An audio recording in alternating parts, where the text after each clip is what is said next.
Fuel pump കൊടുക്കത്ത സൗണ്ടാണല്ലോ. ഇതാണ് engine noise.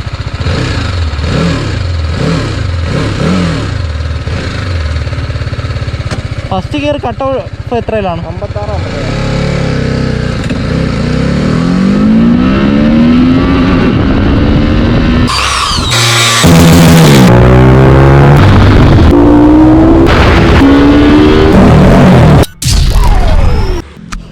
Hello WhatsApp guys. അപ്പോൾ കുറേ പേര് ഇങ്ങനെ RR310 പറ്റി കുറേ പേരൊക്കെ ചോദിക്കാറുണ്ട്. പക്ഷേ ഞാനും ഈ വണ്ടി ഓടിച്ച സമയത്ത് ഈ എൻജിൻ അവിടെ നിന്ന് ഒരു നോയ്സും കാര്യങ്ങളൊക്കെ ഉണ്ട്. അപ്പോൾ അതിനെപ്പറ്റി ഡീറ്റെയിൽ നമുക്കൊരു ഓണർഷിപ്പ് റിവ്യൂ ആണ് ഇന്ന് ചെയ്യാൻ ഉദ്ദേശിക്കുന്നത്. അപ്പോൾ നിങ്ങൾക്കറിയാം മെക്കാനിക്കൽ സെക്ഷൻ, അതായത് വണ്ടിയുടെ മോഡിഫിക്കേഷനെ പറ്റിയുള്ള വീഡിയോ ആണ് ഞങ്ങൾ കൂടുതലും ചെയ്യാൻ ഉദ്ദേശിക്കുന്നത്, അതായത് കൂടുതലും ചെയ്യാറുള്ളത്. പക്ഷേ യൂണിക്നെസ് ആയിട്ടുള്ള വണ്ടികൾ കാണിക്കാൻ അങ്ങനത്തെ ഒരു വീഡിയോ ആണ് ഇപ്പോൾ ചെയ്യുന്നത്. അതും പോയിട്ട് RR310 ഒരു യൂസർ റിവ്യൂ എന്തായാലും മിക്കവർക്കും ആവശ്യമുള്ളതായിരിക്കും. ഇതിപ്പോൾ BS4 വേരിയൻ്റാണ് ഇപ്പോൾ നമ്മളുള്ളത്. അടുത്ത് BS6 ഇറങ്ങിയിട്ടുണ്ട്. അപ്പം എന്തൊക്കെ ചേഞ്ചസ് ആണ് BS4ൽ നിന്ന് BS6 വന്നിട്ടുള്ളതെന്ന് നമുക്കിതിൻ്റെ ഓണറിൻ്റെ തന്നെ ചോദിക്കാം. കുറച്ച് ദിവസമായി പയ്യെ അർജുൻ ഈ വണ്ടി എടുത്തിട്ട്. അപ്പം മുമ്പ് CBR ആണ് ഇരുന്നത്, അതിൽ നിന്ന് നേരെ ഇതിലോട്ടാണ് വന്നത്, RR310. അപ്പോൾ ഇതിൻ്റെ അവൻ്റെ എക്സ്പീരിയൻസും കാര്യങ്ങളൊക്കെ നമുക്ക് ചോദിച്ചറിയാം. മാൻ ഓണല്ലേ? ഓക്കെ, വണ്ടിയെ പറ്റി, അതായത് CBRൽ നിന്ന് നേരെ RR310 വന്നപ്പോൾ എക്സ്പീരിയൻസ് പറ. അതായത് CBRൽ നിന്ന് RR എടുക്കാൻ കാരണം തന്നെ വണ്ടിയുടെ സൈസ് കൊണ്ടാണ്. അപ്പോൾ എൻ്റെ സൈസിന് വെച്ച് CBR ചെറുതായി, അതുകൊണ്ടാണ് ഞാൻ RR എടുത്തത്. വണ്ടി സൈസ് ഉണ്ട് നല്ലപോലെ, അപ്പോൾ നമ്മുടെ സൈസിന് ചേരും. പോയാലും ആരും ഞാൻ എൻ്റെ ചെറിയ വണ്ടി ഇരുന്ന് പോകുന്ന ആരും പറയത്തില്ല, വണ്ടി സൈസ് മാച്ചാവും. ഓക്കെ, എഞ്ചിൻ നോയ്സിൻ്റെ ഒരു പ്രശ്നം എന്തുകൊണ്ടാണ്? ഇതിൻ്റെ ഒരു ഡ്രോബാക്ക് എന്ന് പറഞ്ഞാൽ, എൻ്റെ ഡ്രോബാക്ക് എന്ന് പറയാൻ പറ്റത്തില്ല, അതിപ്പോൾ ഓരോ വണ്ടി ഓരോ സൗണ്ടാണ്. ഇതിൻ്റെ ഒരു എന്നാലും ഒരു പൊടിക്ക് താഴെ നിൽക്കുന്നൊരു കാര്യം എന്ന് പറഞ്ഞാൽ എൻ്റെ എഞ്ചിൻ സൗണ്ടാണ്.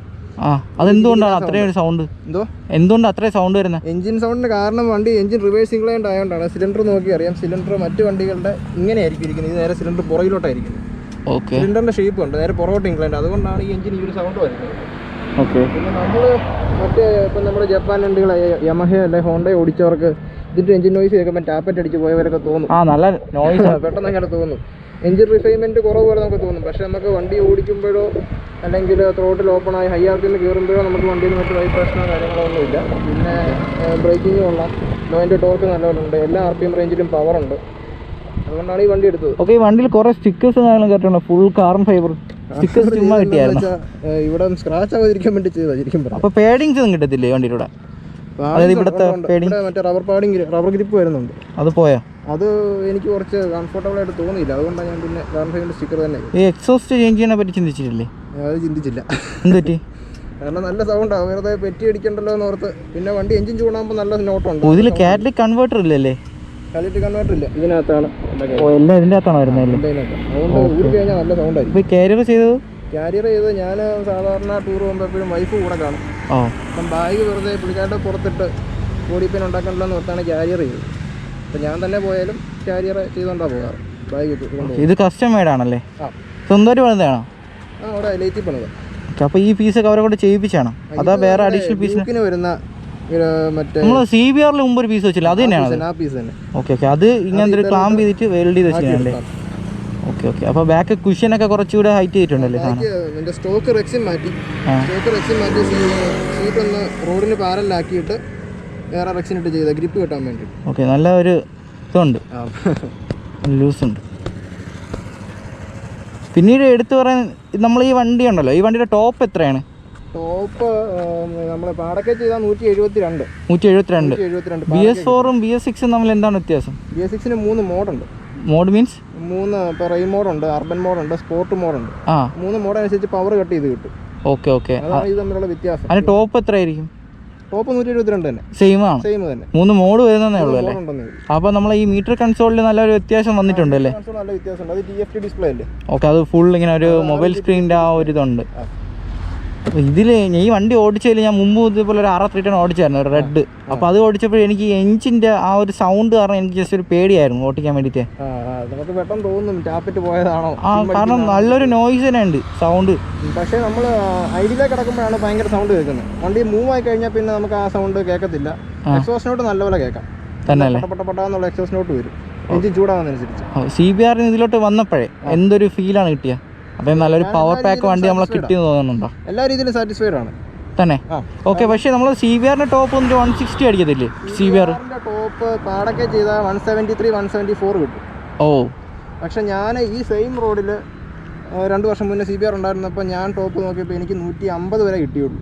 ഓ, 150 മണ്ടയിലോട്ട് പുഷ് ചെയ്യാനുള്ള റോഡ് അന്ന് ഇത്രയും പണിതിട്ടില്ലായിരുന്നു, അതുകൊണ്ടായിരിക്കാം. ഇന്നിപ്പോൾ ഞാൻ ഈ സെയിം റോഡിൽ ഈ വണ്ടി വെച്ച് നോക്കിയപ്പോൾ 162 വരെ കയറി. 162 വരെ കയറി. അതിന് മുകളിലോട്ട് കിട്ടിയില്ല, റോഡ് തീർന്നു. ബാക്കിൽ ആളില്ലായിരുന്നു. അപ്പോൾ ഞാൻ കട്ടപ്പന താമസിക്കുന്നതുകൊണ്ടും ഹൈ റേഞ്ചിലായതുകൊണ്ടും എനിക്ക് വേണ്ടത് ലോ എൻഡ് ടോർക്കാണ് വേണ്ടത്.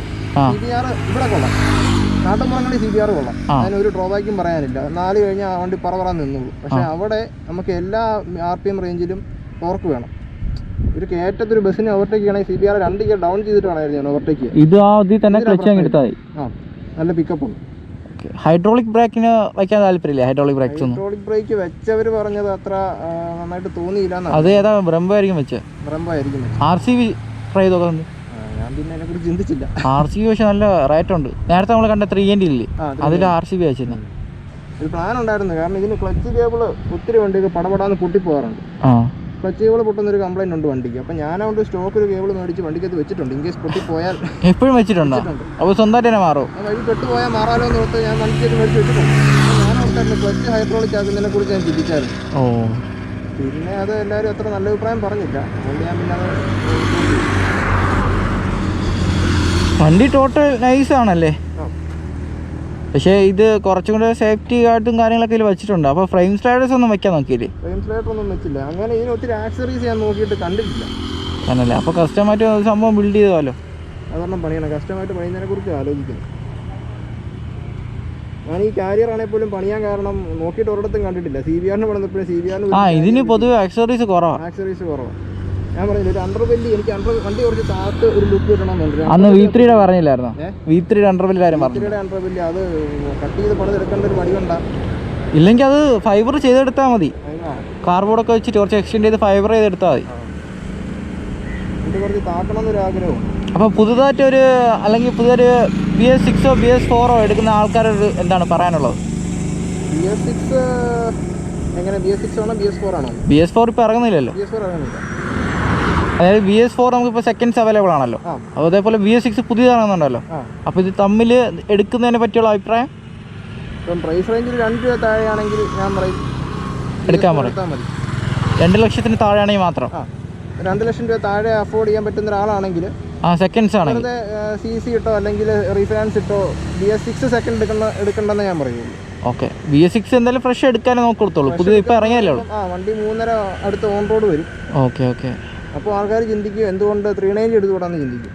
KTM-ൻ്റെ 390 എടുത്തുകൂടാന്ന്. സിംഗിൾ സിലിണ്ടർ വണ്ടിയല്ലേ? സിംഗിൾ സിലിണ്ടർ വണ്ടി. അപ്പോൾ ഞാൻ പറയുന്നില്ലെന്ന് വെച്ചാൽ ഇപ്പം BMW എഞ്ചിൻ, BMW-ൻ്റെ ഷാസിയും അല്ലോയും എല്ലാ കാര്യങ്ങളും BMW-ൻ്റെ ഇത് തന്നെയാണല്ലോ GS310R വരുന്നത്. എല്ലാ കാര്യങ്ങളും അതാണ്. ആ സൗണ്ട്, എഞ്ചിൻ സൗണ്ട് സെയിം ആയിരുന്നു. എല്ലാം സെയിം. കുറച്ചുകൂടെ പവർ വേണ്ട ഒരു 390 എടുക്കട്ടെ, അതാണ് ഞാൻ പറയുന്നത്. തന്നെയല്ലേ. പിന്നെ അപ്പോൾ ഈ ഫെയറിംഗ് ഒക്കെ ഇഷ്ടപ്പെടണം, കുറച്ച് ബൾക്ക്നെസ് തോന്നുന്നവർക്ക് പറ്റിയൊരു വണ്ടിയാണ്. പിന്നെ കുറച്ചുകൂടെ എനിക്ക് കോർണറിങ് കംഫോർട്ട് തോന്നിയേക്കുന്ന ഈ വണ്ടിയല്ല. ഞാൻ 390 എടുക്കണമെന്ന് ഇഷ്ടപ്പെട്ട ഒരാളാണ്. പവർ നോക്കുമ്പോൾ എൻ്റെ 390 ആണല്ലോ. എൻ്റെ 390 അല്ലേ? RC 390 എനിക്ക് കിറ്റുള്ള വണ്ടികളാണ് താല്പര്യം. അത് അറിയാലോ. CBR-ഉം ഇത് കഴിഞ്ഞ് ഇത് തന്നത്. RC 390 നോക്കിയപ്പോൾ എനിക്ക് അതിൽ ഡ്രോബാക്ക് തോന്നിയത് പവറിൻ്റെ കാര്യത്തിൽ ഒരിക്കലും നമ്മൾ നിരാശപ്പെടുത്തില്ല. പക്ഷേ കോർണറിങ് കുറച്ച് സ്റ്റെബിലിറ്റി കുറവുള്ളവരല്ല, നമ്മൾ കുറച്ച് കൂടുതൽ എഫോർട്ട് കൊടുക്കേണ്ട പോലെ എനിക്ക് തോന്നി. ചിലപ്പോൾ അതിൻ്റെ UST-യുടെ ഒരു ഇതുകൊണ്ടായിരിക്കാം. പക്ഷേ ഇതിലാണെങ്കിൽ വണ്ടി ഭയങ്കര കോർണർ ഫ്രണ്ട്ലിയാണ്. വണ്ടി എല്ലാ പണിയും ഇപ്പം സ്ട്രെല്ലൊക്കെ പറയുന്നതല്ല, പകുതി പണിയും വണ്ടി ചെയ്തു. നമ്മൾ ഇരുന്ന് കൊടുത്താൽ മാത്രം മതി. അങ്ങനെ കുറച്ച് എനിക്ക് ഫ്രീ ആയിട്ട് തോന്നി ഈ വണ്ടിയിൽ. അതുകൊണ്ടാണ് പിന്നെ ഇതെടുക്കാൻ പറ്റും. പിന്നെ ആവറേജ് എനിക്ക് 32 മൈലേജ് കിട്ടുന്നുണ്ട്. 32 കിട്ടുന്നുണ്ട്. ഓക്കെ. അപ്പോൾ ട്രിപ്പ് യൂസിനെല്ലാം ഈ വണ്ടിയാണ് യൂസ് ചെയ്യണം? എല്ലാം ഈ വണ്ടി തന്നെ യൂസ് ചെയ്യണം. അടുത്ത് ഇനി അപ്ഗ്രേഡ് ചെയ്യാൻ താല്പര്യമുണ്ടോ? അടുത്ത് ഇനി അപ്ഗ്രേഡ് ഇല്ല. ഉടനെ ഇല്ല. ഫാമിലി ആയല്ലേ? ഇടയ്ക്ക് പ്ലാൻ ഉണ്ടായിരുന്നു, ഒരു പ്ലാൻ ഉണ്ടായിരുന്നു. പക്ഷേ ഇടയ്ക്ക് അങ്ങനെ മടുക്കുമ്പോൾ ഒരു ലോങ് പോകുമ്പോൾ നമുക്ക് വണ്ടി തന്നെ നമ്മളോട് പറയും, എല്ലാ രീതിയിലും പറയും വണ്ടി മാറ്റേണ്ട കാര്യമില്ലെന്ന് വണ്ടി തന്നെ പറയുന്നുണ്ട്. കാരണം പവറിന് പവറോ മൈലേജിന് മൈലേജോ കംഫോർട്ടിന് കംഫോർട്ടോ. ഓടിക്കാൻ കംഫോർട്ടുണ്ട്. ഒത്തിരി ഇപ്പം നമുക്ക് കുനിഞ്ഞിരുന്ന് ഓടിക്കണമെങ്കിൽ അത്യാവശ്യം നല്ല സ്പോർട്ടി ആയിട്ടിരുന്ന് ഓടിക്കണമെങ്കിൽ സീറ്റിന് ഇടയുണ്ട്. പുറോട്ട് ഇറങ്ങിയിരുന്നു കഴിഞ്ഞാൽ നല്ല രീതിയിൽ സ്പോർട്ടി ആയിട്ടിരുന്ന് ഓടിക്കാം. ടൂറിങ്ങിന് പോകുമ്പം അല്ല, നമ്മളിപ്പോൾ നോർമലി ഇതാ ഇവിടെ ഇരിക്കുമ്പോൾ തന്നെ ഇത്തിരി ഒരു സ്പോർട്ടി ഫീൽ ഉണ്ട്. ചേർന്ന് ഇരിക്കുമ്പോൾ തന്നെ ആ ഒരു ഫീൽ കിട്ടുന്നുണ്ട്. പക്ഷെ ബാക്കിലോട്ട് നിങ്ങൾ കുറച്ചും കൂടെ ഇങ്ങനെ ആവും. സീറ്റ് നല്ല ഇടയുണ്ടല്ലോ, സംഭവം നൈസാണ് വണ്ടി. അപ്പോൾ ഗൈസ്, അപ്പോൾ നിങ്ങൾ ഇതിൻ്റെ യൂസർ റിവ്യൂ കിട്ടിക്കഴിഞ്ഞു. അപ്പം ഇൻസ്റ്റാ നെയിം എന്താ ബ്രോ? അർജുൻ പൂജ. പൂജ വൈഫിൻ്റെ പേരാണോ? ഓക്കെ. ഭാര്യ അടുത്ത് ഭയങ്കര സ്നേഹമുള്ള പയ്യനാണെന്ന് തോന്നുന്നു. ലവ് മാരേജ് ആയിരുന്നില്ലേ നിങ്ങളാ? ഓക്കെ. അപ്പോൾ ഗൈസ്, ഇത്രയുള്ള വണ്ടിയെ പറ്റി നമുക്ക് പറയാനുള്ളത്. അപ്പം വീഡിയോയുടെ ഇടയിൽ ഫാമിലി മാറ്റേഴ്സ് കയറിയിട്ടുണ്ടെങ്കിൽ ദയവായി എല്ലാവരും ക്ഷമിക്കുക. അപ്പോൾ താങ്ക്സ് ഫോർ വാച്ചിങ്. അടുത്തൊരു വീഡിയോ പിന്നെ കാണാം.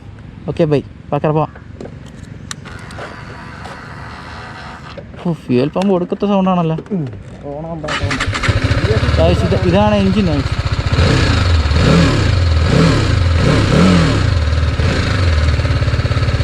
ഫസ്റ്റ് ഗിയർ കട്ട് ഓഫ് എത്രയിലാണ്? 56.